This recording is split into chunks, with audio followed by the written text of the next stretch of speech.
You can order the ABS sensor used in the video on the CarParts.com website via the link in the description.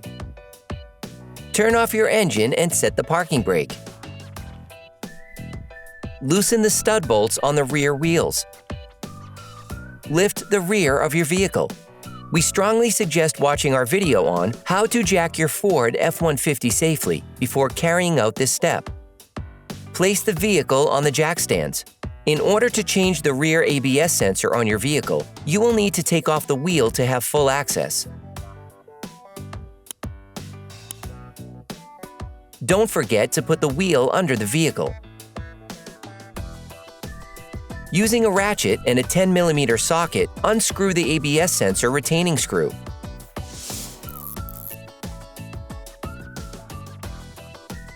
Then, remove the sensor by jiggling it back and forth. Hey, it's Alex from CarParts.com. If you enjoyed this video and want to support us, like, comment, and subscribe. Okay, back to work. Using a fork, unclip the ABS sensor cable retaining clip located on the rear axle. These clips are fragile. If you break it during removal, remove what remains with a screwdriver. Then, unclip all of the clips holding the ABS sensor cable up to the metal support to which the ABS sensor cable connector is clipped.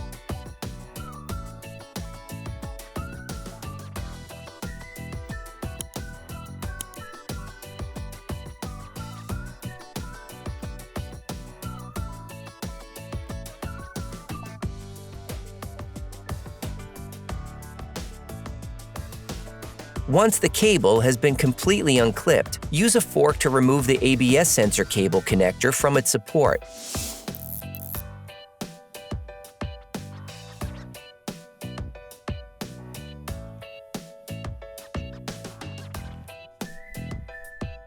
If you want to know which tools and parts we use in this video, just check the description and you'll find everything you need. Disconnect the connector by pressing on the plastic tab and pulling it. You can now remove the cable.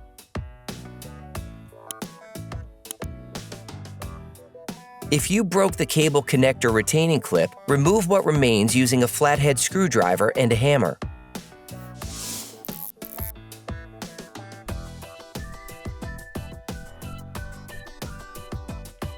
Don't hesitate to spray contact cleaner on the connectors.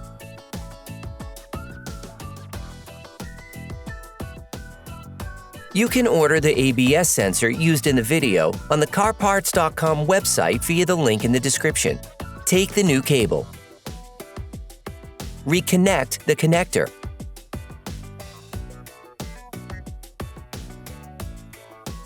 Reclip the connector onto its support.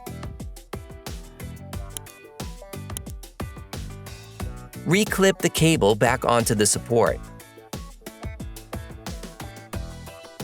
Then, reclip all of the ABS sensor cable retaining clips.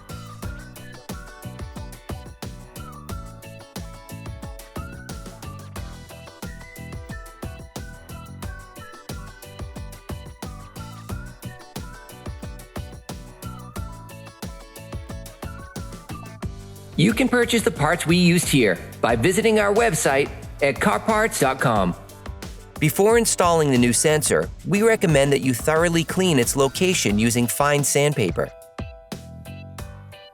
Insert the sensor into its housing. Then, retighten the retaining screw.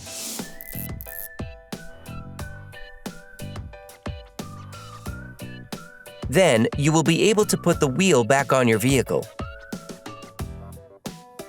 Put the car back on the ground and block the wheel properly.